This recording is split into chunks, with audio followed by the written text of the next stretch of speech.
Welcome to On the Table with Ashley. This is our food and connection series that explores the many ways people create connection through food, from community gardens and classrooms to dinner tables across the world. The series highlights stories of gathering nourishment, memory, and care. Through insightful conversations with experts from all walks of life, the vulnerable conversations shared over dinner, the scents and recipes that carry memories of home, and the grassroots efforts communities make to combat food insecurity and support one another. Through these conversations, we examine how food unites people, preserves culture, conjures memory, and creates identities. Ultimately, the series reveals the profound role food plays in nearly every human experience. Our guest today is Ken Albala. Ken is a professor of history at the University of the Pacific. He is the author or editor of 14 books on food history, including Beans, A History, which won the 2008 International Society of Culinary Professional Jane Grigson Award. Albala also serves as the co-editor of the journal Food, Culture, and Society. You can learn more about Ken in our show notes.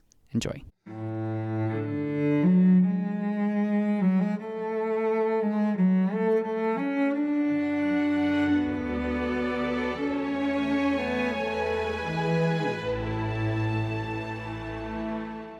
Ken Albala, thank you so much for joining me. I'm really excited to talk with you today. You have such an interesting background and you've spent so many years loving food and writing about it and teaching and the history and all the things that we can learn as humans. So honestly, I'm so thrilled to be talking with you. Well, thanks for having me. So I always like to start hearing where you grew up and what kind of kid you were.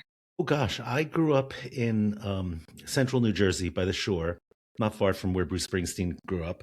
And I suppose, I acted as a kid. So that's really all I was interested in, mostly doing theater.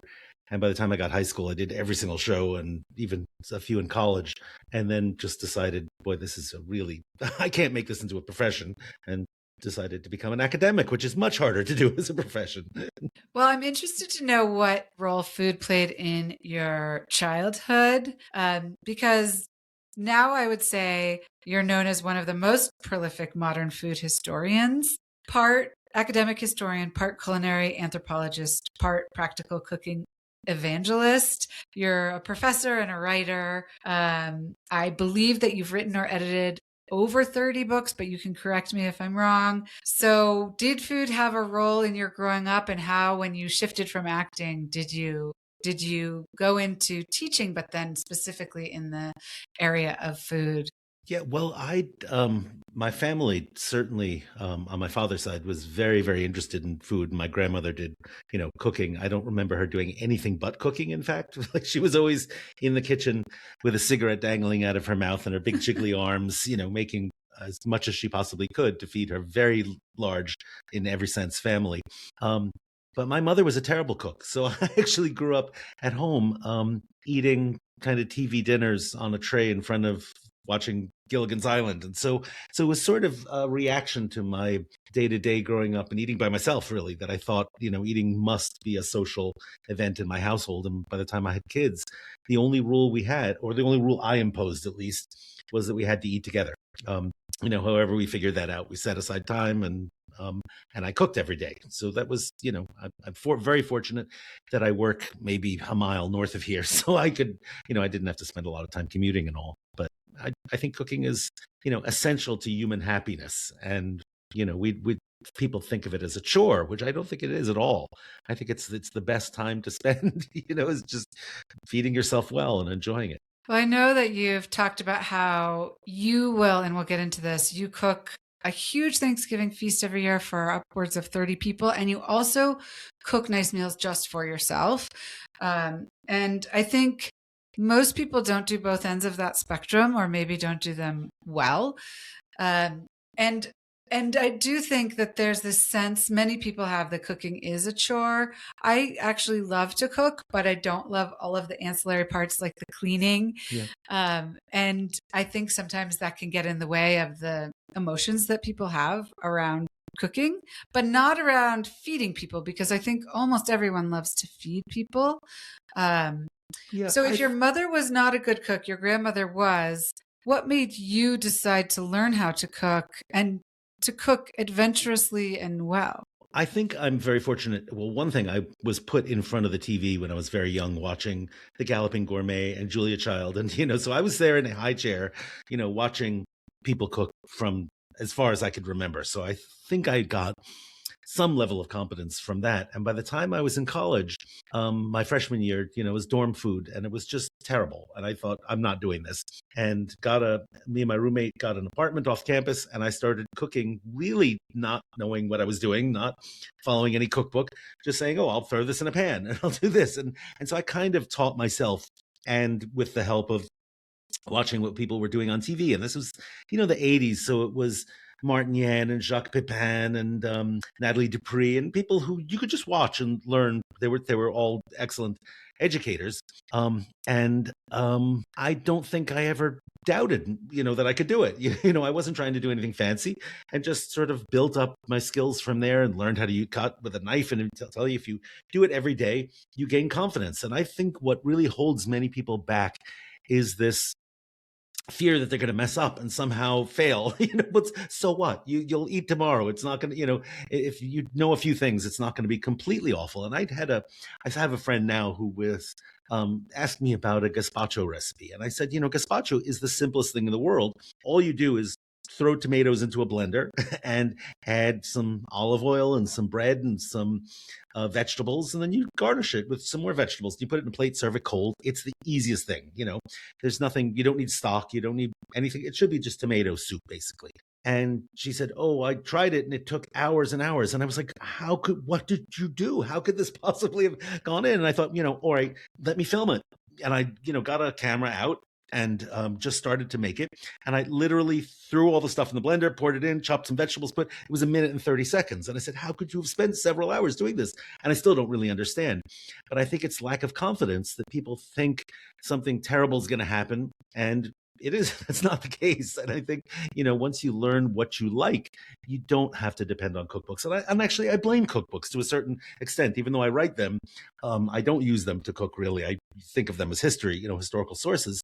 But I think people start depending on the instructions, and they follow it to the letter, and they think, oh, I don't have this ingredient, I can't make this. Or, oh, I don't have time, I can't use oregano instead. Well, of course you can, with the exception of some really highly technical baked, cakes and cookies and things, you can throw in whatever you want. And if you only have one onion instead of two, it's going to be fine. It's going to be great. You don't really have to follow a recipe. And that's, of course, the way everyone on earth has ever cooked, is they just started throwing ingredients in a pan and doing whatever. And the sort of dependence on print technology is really very recent. I mean, obviously printing invented 500 years ago or so, but the sort of dependence on a cookbook means that you never really learned how to cook from your parents, and you're thrown into a household or some situation where you have to make do. And many people just think, all right, I have to depend on this physical text, which is a cookbook is a weird thing. It's taking an action, translating it into words as best as you can, and then the person cooking has to retranslate those words back into actions. It's much easier learning from a video or learning directly from the person standing there, which is how everyone has always learned to cook. So we're a weird exception, I would say, the past century or so, when people really depend on cookbooks. And unfortunately, cookbooks have to sell to the lowest common denominator. They have to assume you really don't know how to cook, and a kind of cookbook made for people who are pretty proficient is very rare now. Those are they don't sell well because they assume people just really don't know how and need guidance.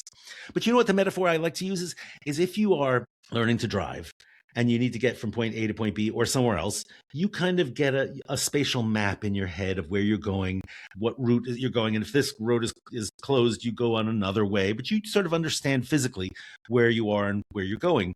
GPS has ruined that because now people have no idea where they're going, and they trust the thing, even if it tells them turn onto the railroad tracks. And this really happened, And it's very much, I think the same thing has happened to cooking proficiency, is that people think you must follow this recipe, and cookbook writers justifiably complain when people make substitutes that are wild and crazy, and the recipe doesn't work, and then they blame them. But I think, the best cookbook is one that makes itself obsolete, that people actually learn from and just say, okay, I don't need it anymore. Does such a thing exist? I would say some, yeah. My favorite cookbooks. Gosh, what did I learn? I think Julie Sani. Do you know that classic Indian cookbook that came out in the '80s? Again, I bought it when I was a kid and learned how to do Indian food, and I haven't opened it in years. It's sitting on my shelf still, but I just don't. I don't really need to look at it. I remember how to do those. I think the Silver Palette. Do you remember those cookbooks from Yes. the '80s? Those taught you how to do it. And if I look at the recipe for tabbouleh and I open that page up and it's stained, I can see past things that I learned how to cook from it. I haven't followed the recipe in so many years because I had know the basic proportions, and it always works. Yeah. Well, I'm going to try to weave in some of the books that you've written. And I believe that the Lost Art of Real Cooking is reminding us that cooking is a craft, not a formula. And we don't need to exactly follow recipes, and that the beauty comes when we actually let go of those precise measurements. Now, of course, not for baking, where it's a little bit more science than art. And feeling our way through intuition, sensory experience, and lived wisdom, preferably learning from people we love who have cooked dishes we love, but videos or other, people that we respect and admire in the kitchen as well. You also shared with me that this book is closest to your heart. So maybe you could talk a little bit about this book, why it's closest to your heart, and sort of the main thing, and maybe that is the main thing you'd like people to take away from it, which is just like, get back to hands-on intuition, sensory experience in the kitchen. That's exactly it. But let me tell you how that book came about, because it's a really bizarre story. Okay. So I was in my office and someone called me up and said, I'm writing a book on constipation and I want to know sort of the medical advice going back to the ancient Greeks and stuff. And my first book was about nutritional theory. And so I said, yeah, I have a ton of information, but it's buried in my notes. And if you're willing to come to my office and look with me, it'll take us an hour or two, and that's perfectly fine. And I just don't want to do this on my own time and give you the quotes. Just help me out, and I'll give you any information you want. And so she came to my office with an assistant, and we started chatting. And the assistant, so we got through it much, much quicker, just piling through these notes. And it turned out this assistant, who was a very young woman, I think 20 maybe, turned out that we had like sort of things in common, common interests in cheese making and sourdough bread long before it became popular, and making preserves and things that were just really historical, but not, things that people just don't do anymore because they think they're difficult and dangerous, and that somehow you're going to harm yourself. And so we were chatting about this, and I just sort of jokingly said, we should just do a book about this. And the other woman who was writing the constipation book said, oh, well, by the way, I'm an agent. And okay, send me a proposal. And it just happened. It sold to what was then the Penguin Group in New York. So it was just, everything just sort of fell into place. She didn't end up being the agent. So another person at the thing did. So in any case, this woman and I, Rosanna is her name, did this book together, and seamlessly, to such an extent that there were some things I knew how to do that she didn't. Curing meat, I was doing a lot of. She was much better at cheese and preserves. And so we just put the book together, and for some strange reason, our voices sound very similar, like the way we're writing. So we actually had to put an initial to say whose recipe it was, because it's not obvious otherwise.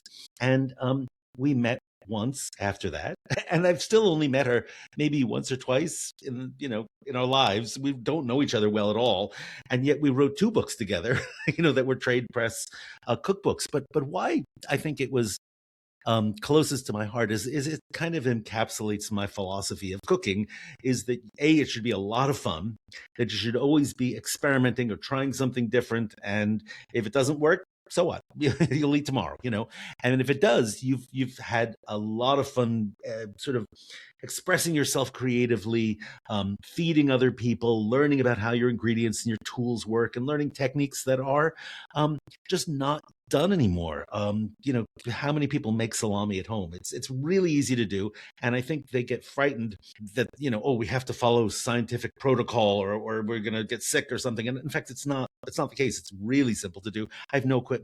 I have no not even a stuffer. I chop everything by hand, and I put it in the casings by hand. And it's just such a delight when people say, you made this, you have a machine. What, and I said, no, it's very simple and cheap to do. and things like that, which pickling especially, I love. I just did a big Atlas of Fermentation as well, which sort of draws from that, my past 20 years experience making pickles. And they still fail sometimes. One I made last week is not bubbling, it's not fermenting or anything. It's still edible, but it's not nice and sour and crispy. I have no idea why. But that's fine. It doesn't really matter. I'm not investing, a ton of time and effort or money into it. I'm just doing it for fun. Well, I'm actually signing up for a 3-day canning course in Salt Lake City, and it's hard to get into. I've been on a wait list for like a year, and I do think that there's this, so it's both for like preserves, but also for pickling. This sense of like, it's so hard. I'm going to do something that could adversely affect my family if I give it to them. Well, I don't want to discourage you from this because it's a great fun, but canning is completely different thing than fermentation. Well, In fact, they're it's doing exactly both. the opposite, because canning kills everything and puts it in a sterile environment, Right. and then it becomes shelf stable. But there are certain things that can happen with canning, like botulism, which are never going to happen in fermentation, because then the pH lowers naturally through bacteria. And if something goes bad, it'll be mushy, or it'll be completely impalatable, or it'll have mold growing on top. You'll know it immediately. So there's apparently not a single incident of anyone harming themselves with a homemade fermented pickle of any kind. Amazing. It can't happen. Yeah. And it's sort of the traditional way where you really don't need any technical know-how at all. It's just, chop up cabbage, take a handful of salt, put it on top, scrunch it up, put it in a jar. That's it. And 10 days, it's done.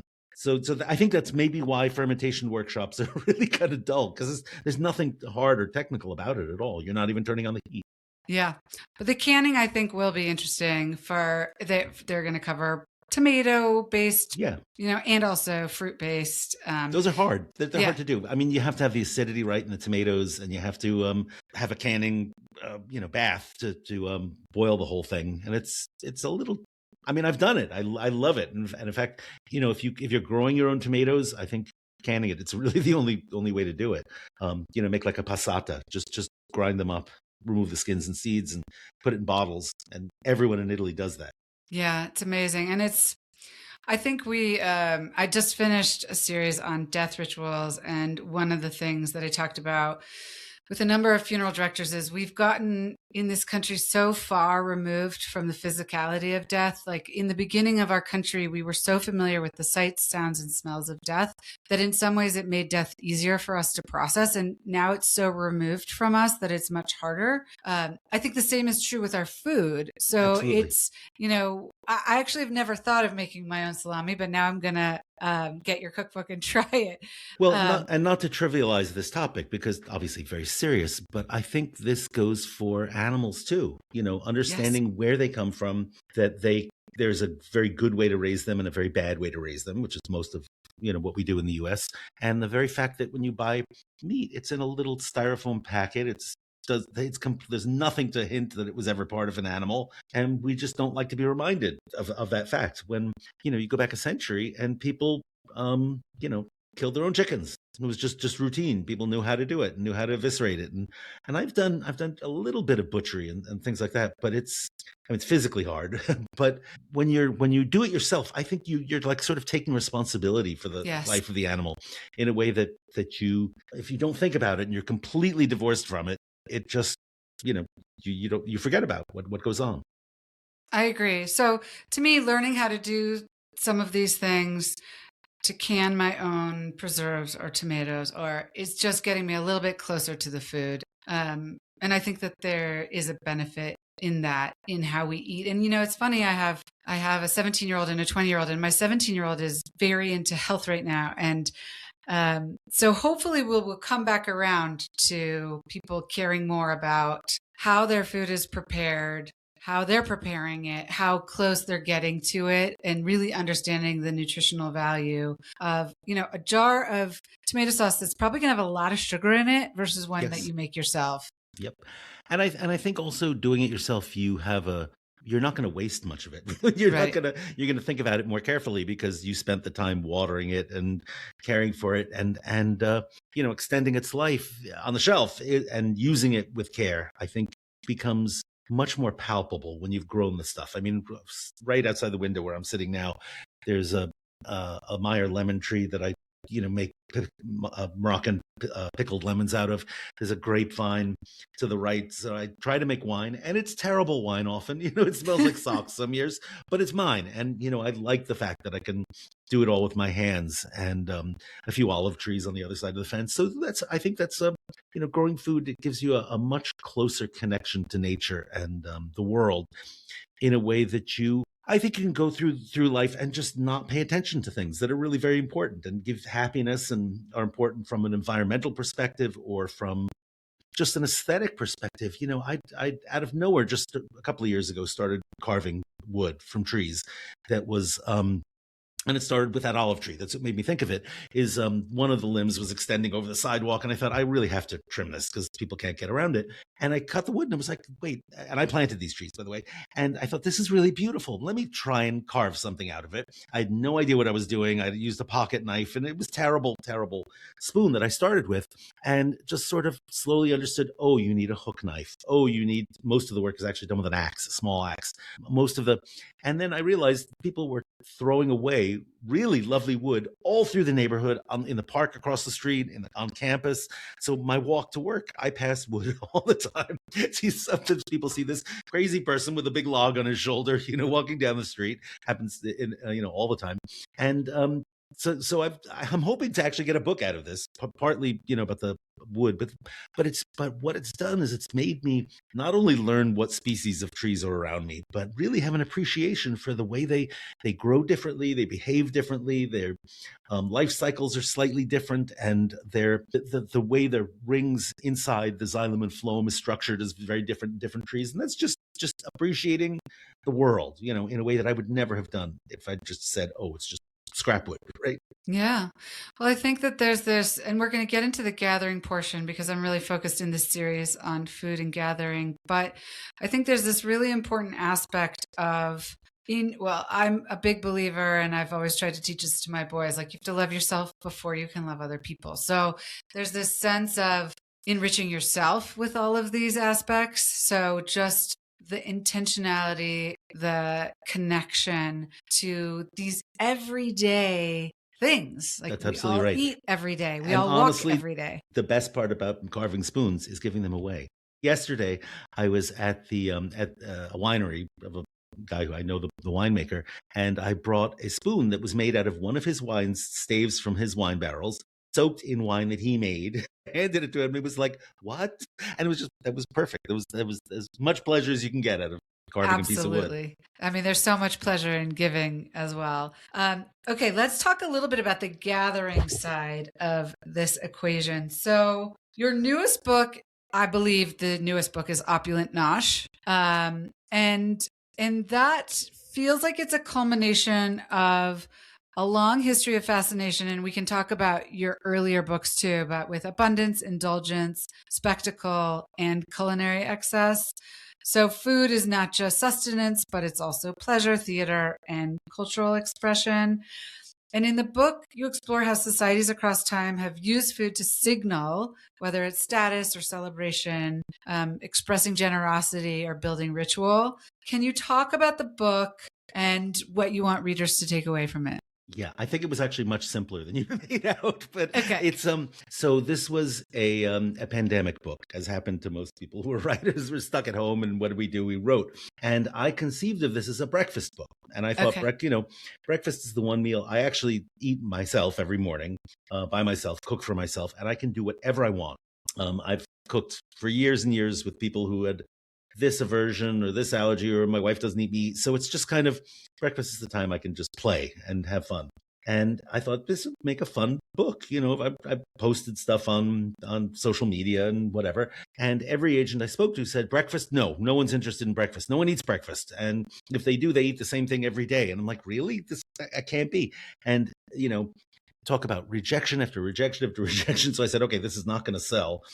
And let me try to change the book. Let me just take the word breakfast out and put in the very, Yiddish cup word nosh, which everyone understands. Kind of, it's not a real meal. It's just a little thing. But most of what I eat for breakfast really isn't breakfast food. It's things you can nosh on very easily. So I just took out breakfast, put in nosh, and still couldn't really get it. And I thought, maybe I'll self-publish this, just for kicks. And realized, okay, you're going to have to do all the marketing and publicity yourself and have a garage full of books. And I'm just not interested in that. I'm interested in writing, not in being a publisher. And finally, I posted something on Facebook, and an old friend of mine who works for the University of Alabama Press said, "Oh, we'll publish it." I'm like, okay, that's fine. And they did, people eyebrows go up. University of an academic press in Alabama is doing a cookbook. Okay, that seems weird. They did such a beautiful job with it. It is so beautifully designed. The cover is lovely, and it's just I couldn't be happier with what they did with it. The photos are all mine, stuff I took pictures as I was eating it for breakfast, and they're crazy combinations. They're very much like what I had for breakfast this morning, which was a tamagoyaki burrito, basically. So, and that's I've never really gotten out of the habit of doing that, of playing with food, and sometimes it turns out wonderfully and looks great, and why not do it? But the point of this was that you don't have to take what you're doing very seriously. You don't need a recipe. And that if you can just go into the kitchen, look at whatever you have in the fridge and say, I'm putting this together. I don't care about what people say is right or wrong to throw together, or as long as it tastes good, I'm eating it. And obviously you can share this too. It's not something you have to do by yourself. And I think, gosh, I like writing cookbooks, even though I'm philosophically averse to them. I don't like the idea of people using cookbooks. So what I hope happens with this is that people read it and are inspired and say, okay, I'm done with this. I don't need the book anymore. I'm going to just go in the kitchen and play and have fun. Ideally, I hope that happens. Can you share like a couple of the craziest recipes that you think were amazing? Oh gosh, I don't have a copy up here, but it's downstairs.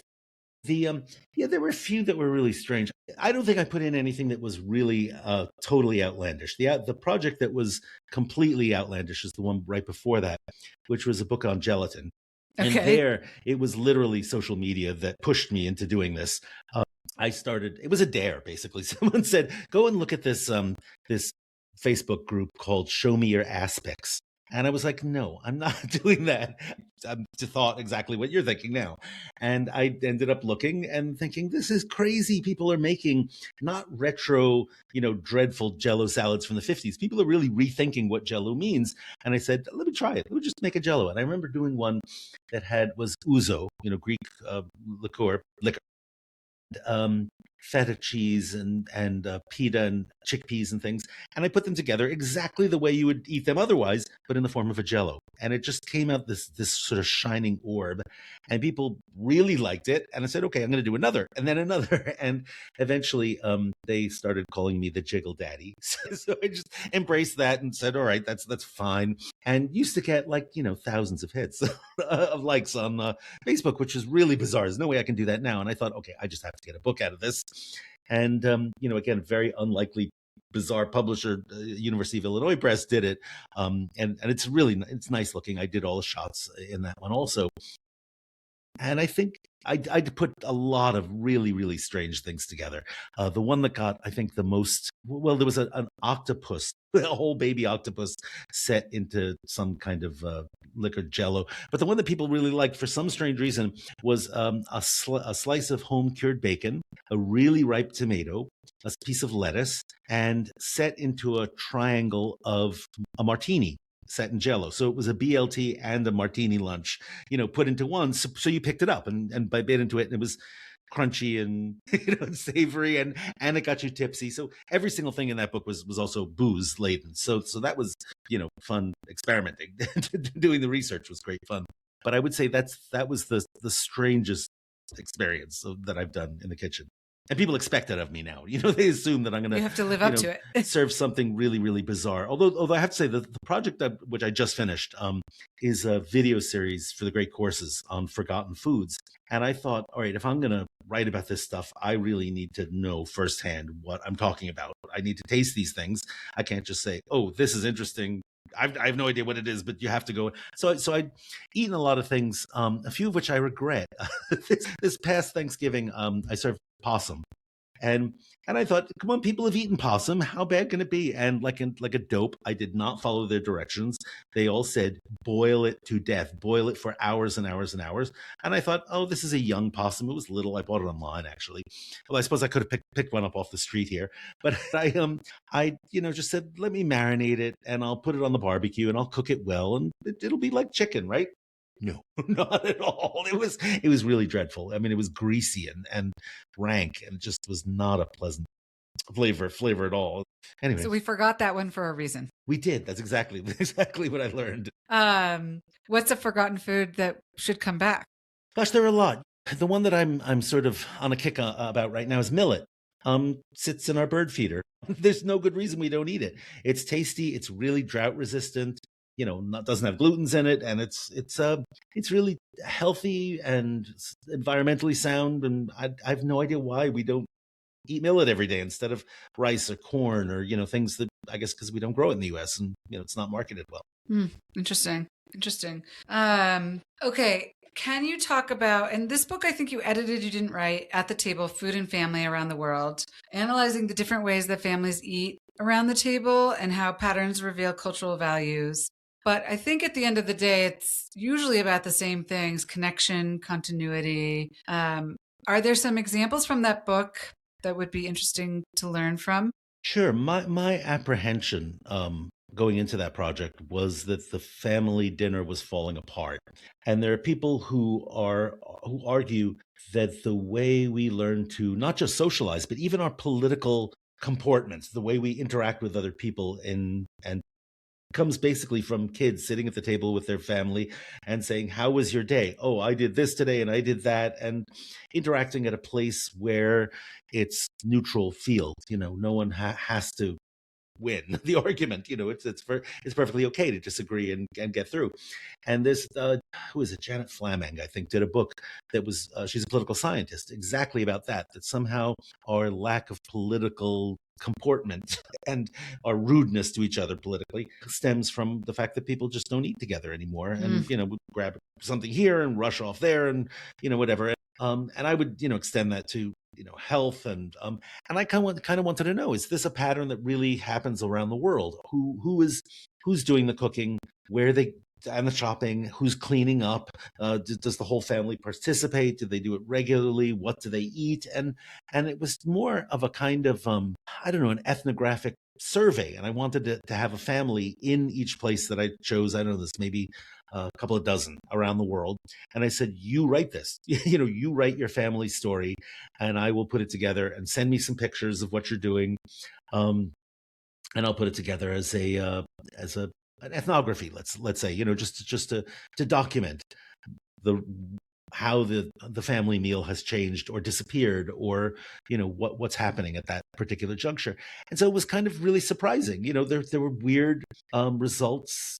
People ate together even if they didn't cook together. People ate at unusual times based on their schedules, and the people who you would expect would have held on to their family traditions, like Europeans, let's say, didn't actually at all, which was really surprising. Or they only ate together on holidays, or so it was. And the other very surprising thing is, we think of a family as heterosexual parents and 2.5 children. I always felt bad for that half a kid, but anyway, it was but that's not the way families are shaped at all. And so I tried to be very inclusive for very non-traditional families as they were constructed. In fact, I think there was even one chapter with one person, and so that was a family. That's just the way it turned out. So were there any through lines? I mean, are you saying, and actually, that the family dinner is disappearing throughout the globe, or is it? It is. That's true. Yeah. And so Janet Flaming, is it? Yeah. Mm-hmm. Flaming posited that the fact that we're losing the family dinner, and would talk about politics, among many other things, around the dinner table. Because we're losing that, we're losing our ability to be with people who have different viewpoints. Is that? Yeah, and to discourse rationally with them, because we have forgotten how to compromise at the table and listen to people, not just say you're wrong and point at them and criminalize them.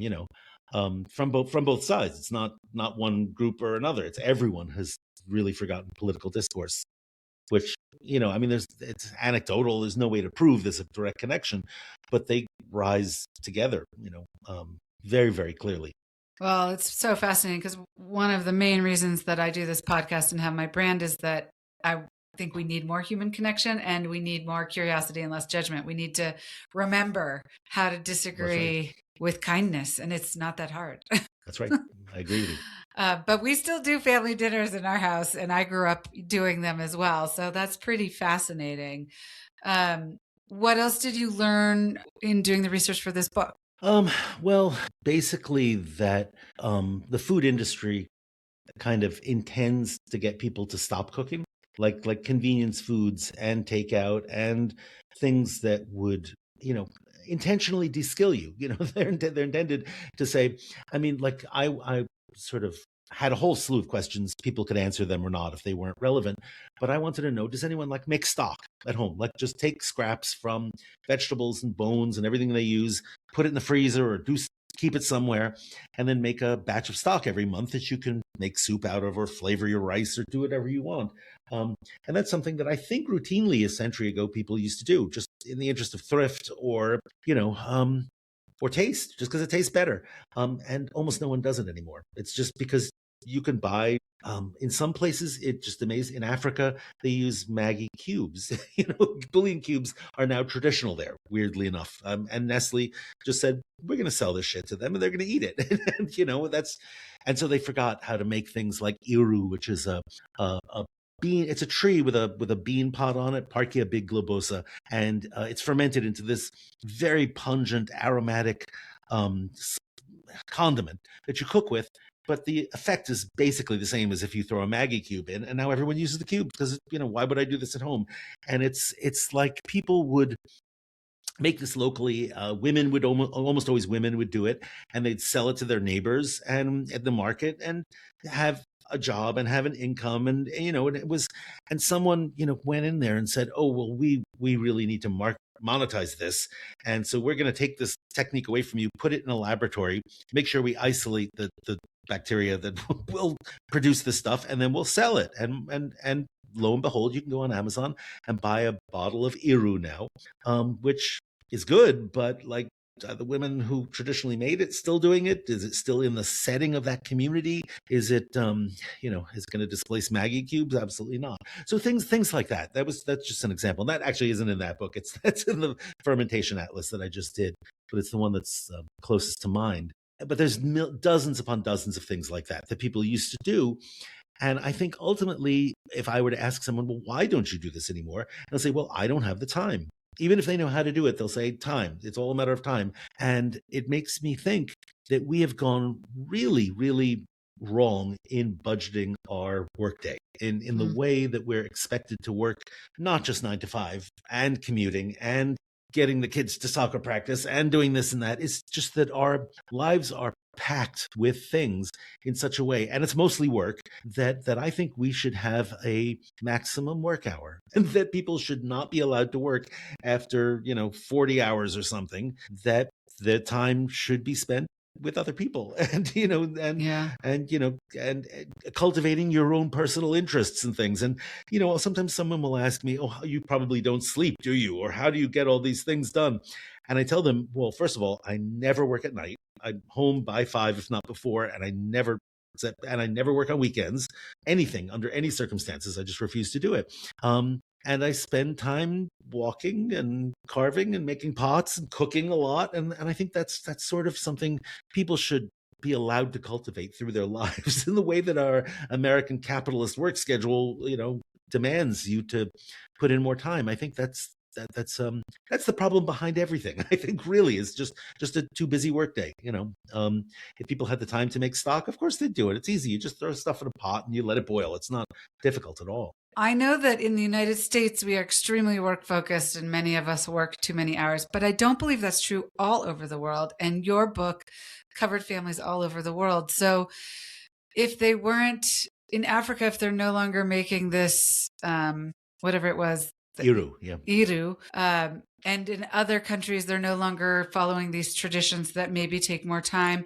Is it always time that is the dreaded culprit? I think it's time and it's convenience foods being sold to them, and upward mobility pushes people to work more and put in more hours and get more education and be upwardly mobile financially. So I think that the people who I was able to write chapters, I tried as hard as I could to have economic diversity, but clearly there's a whole class of people I wasn't going to capture in this because they don't speak English for one, or they're just not connected to the world of academic publishing. So, and a lot of people were my friends. So, they're going to think like me and act like me and have the same social pressures.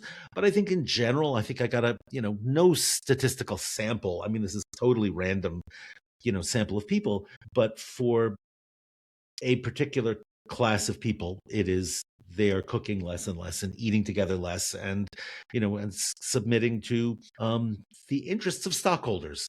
Stockholders want money and businesses have to make a profit, and if they don't, they put that burden onto their workers and say, you work harder. I think that's just fact. But that was true decades ago when we cooked more. So is it a change in gender roles with more women in the workforce? Have you thought more deeply? Because honestly, this sounds very depressing. Well, I think you're right. It is gender roles. I mean, my mother was of a generation where she didn't have to work outside the home. So, but generations before, most women actually did work, of course. It wasn't they didn't have that luxury. But somehow they also had enough, they didn't commute, they didn't work far from home. And when the bell rang at 5 o'clock, they were home. They had time to cook in a way that I think people not only don't, but I think the food industry is making it very difficult for people to not just put in a TV dinner or a frozen dinner when it's 6 o'clock and the kids are hungry and you're just like, I don't have anything in the fridge. What am I going to cook? And I don't remember how to do this. And they didn't like it last time. And so, of course, I'm just going to give them. And it has consequences for health, too. I mean, you think about the junk that goes into food like that is, a lot of very ultra processed things, and it's in their interest to make it taste good. And it does. It's not like this is bad tasting food. It actually tastes it's engineered to be very tasty, and it's actually engineered to make you eat more. So, because the more you eat, the food itself doesn't cost the business so much money. They're getting you to buy it and create brand loyalty. And when your kid wants this brand of frozen pizza, you're going to do it because you want them to be happy. But I think people are deluded into thinking that convenience is supreme. So do you believe that the beauty of a table, so the aesthetics of it, the intentionality, changes the way that people connect around the table? Yeah, I mean, obviously, a vase of flowers makes a very big difference. Beautiful utensils that you stop and think about. I think people generally think a plate should be a white blank canvas. And I'm like, why? Plates can be lovely, and you can change them from season to season, and they can match you often make bowl. I've been a potter for years and years. In fact, 2 stories down from where I'm sitting is my studio. I'm upstairs, and then there's downstairs, and there's a basement. And that was just a weird accident. I was in grad school and saw an ad for pottery lessons, and this was in my neighborhood. I was like, oh, sure, why not? We'll just take pottery lessons. And I ended up actually working there as an apprentice with a Ph.D., believe it or not. But I did it before I got a job. So I've always had a studio, and I think that you can change the shape of the bowl to match the food rather than the other way around. And that some things really want a deep bowl if you're going to spoon them out. Some need a shallow bowl. If you're eating matzo ball soup, you actually need a shallow bowl so you can cut the matzo balls, right? A soup plate, as they call it in Eastern Europe. And you want a clear broth so you can see all the ingredients in it. And some things, I think different vessels and different utensils should match the cuisine and what you're cooking. And it really makes you stop and slow down and think in a way that, I'm standing here. I know viewers listening can't see it, but I'm holding a cup from my last firing. And it was sort of an experiment. I don't know what I was thinking of making the upper lip curve inward.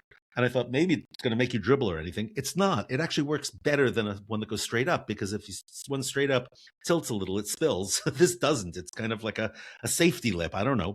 And it intentionally does not have a handle, because when you have a handle, you can chug. Here you actually have to stop and think, and and it's very pleasant to hold in your hand. In a way that I think something mass produced, if it broke, wouldn't. I mean, I break these all the time, so that's not a question.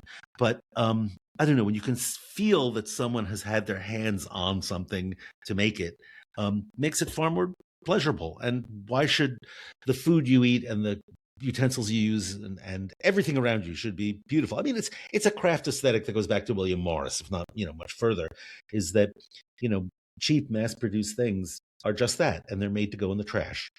And when they Yeah. break, that's where they end up in a trash heap. Whereas something like this, I always joke to my friends that sometimes when things break, I bury them in the yard, put them in pots and stuff. And some archaeologist thousands of years from now is going to say there was a pottery culture here, and look at all these shards and things. And well, anyway, but yeah, every part of your daily life should be beautiful, I think. I totally agree. And intentional, like it should bring something to you. The feel of the material, how it rewarms for me in the microwave, how like all of these things actually matter. Around the dinner table or a gathering, I also agree that the aesthetics make a difference. I love this idea of different vessels for the food that you're serving. If people can do that, or even with a special piece, like even just a serving piece. That's right. And why does everything have to match? Yeah. That's an industrial aesthetic. It's just, everything has to be the same. Well, look at a Japanese table. There's ceramic, a wooden bowl, a metal chopstick, all sorts of different things made of different materials, have different textures and feelings in your hand. And I think that's a great approach. And not everyone eats the same amount of food. Why should everyone have the same size plate or bowl, right? Some people like smaller, some people like bigger.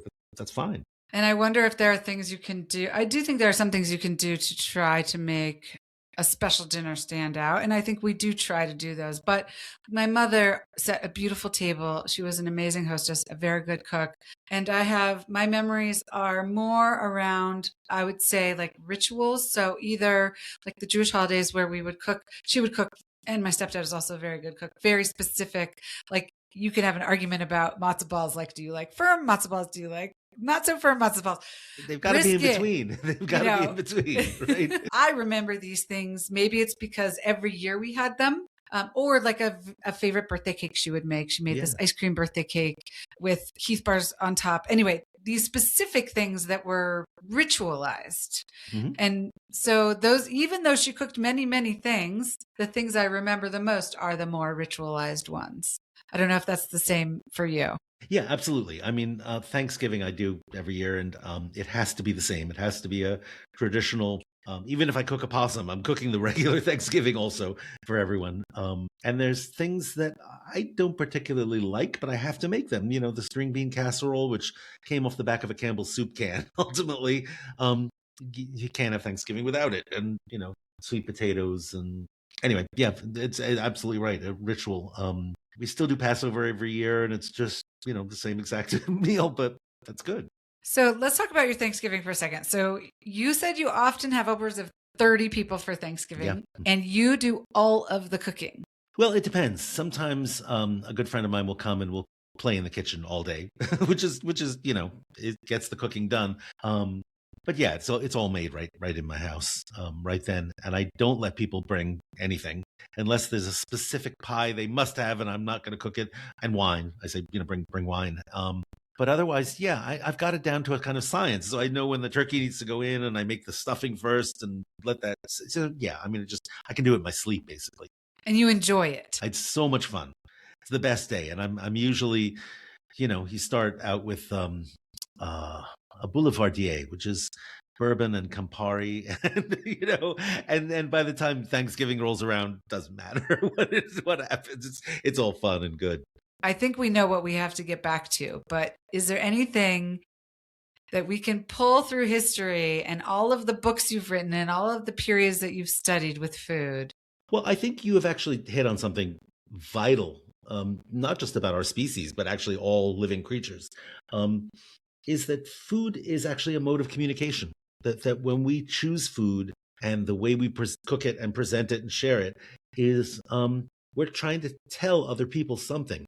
Now, that could be so simple as look at my sophisticated taste, or look how much money I have because I bought this $50 steak, or look at how much I care about you that I put in this time and devoted this to making something for your happiness.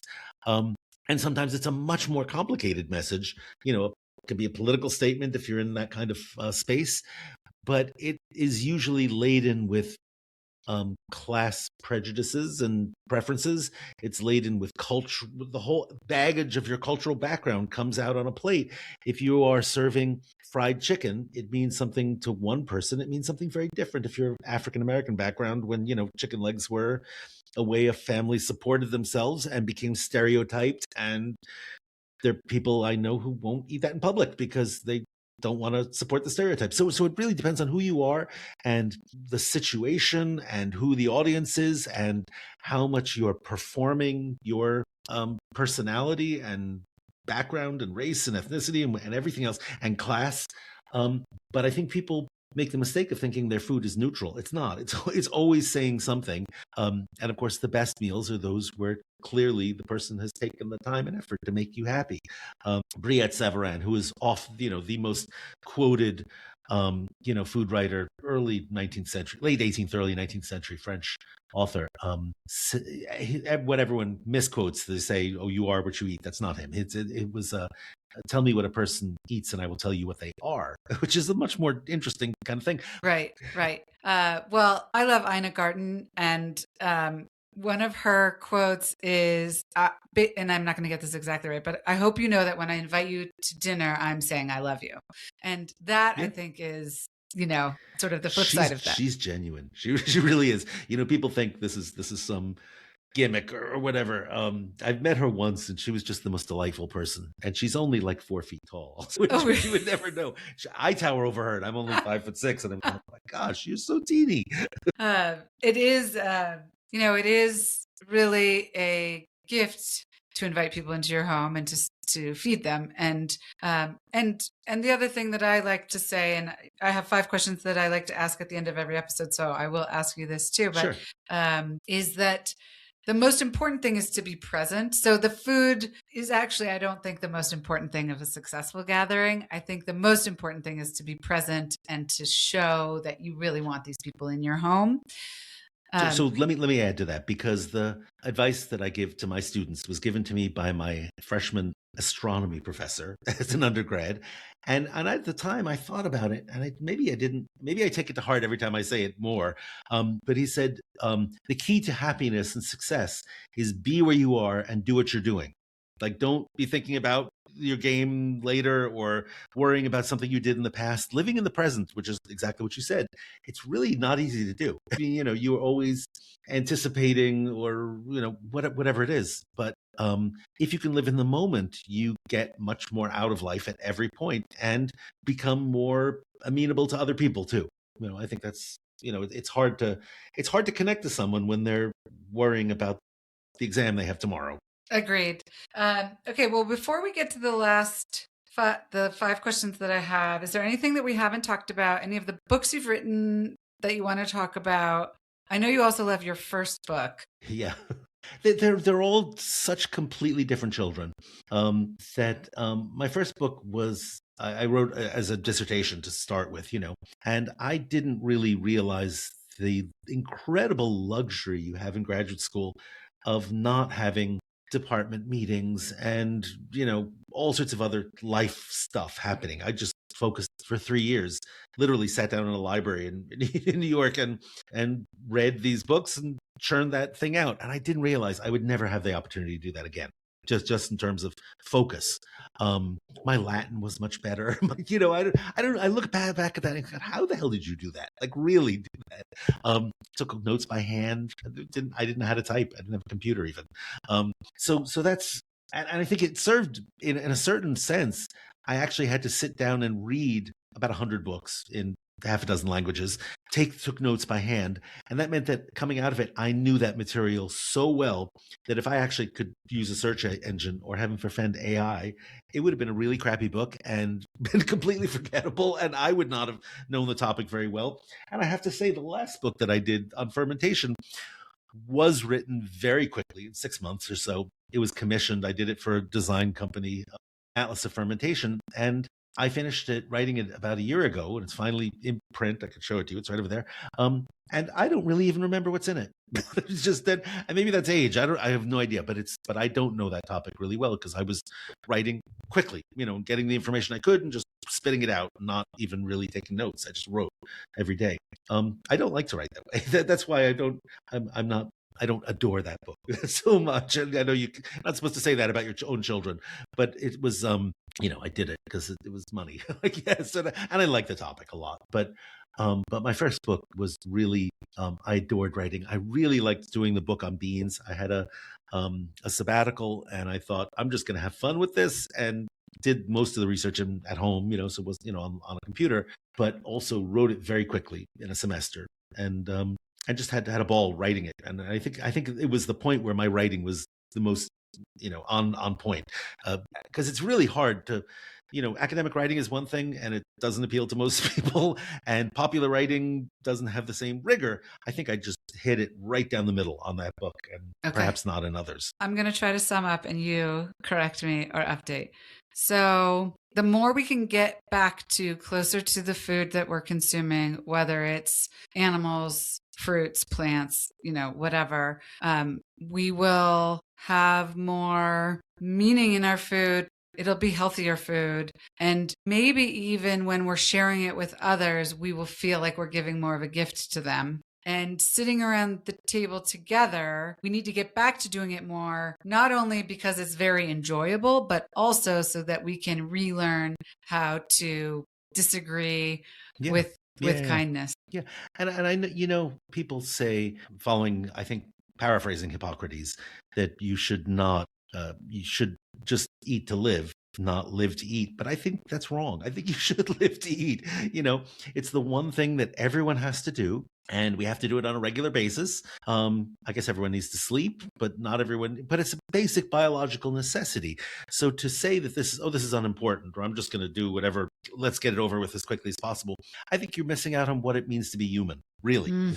And not everyone likes to cook, and I still don't believe that. I think it's hardwired in us to an extent that as much as we are storytellers, as much as we sing by instinct, or beat drums, or have to dance, I think that's hardwired in us as a species. I think cooking is too. And to let someone else do it is just kind of a shame. It's just sad. Eating alone is not sad. I think on any level. I think eating a TV dinner is sad on every level. Yeah, well said.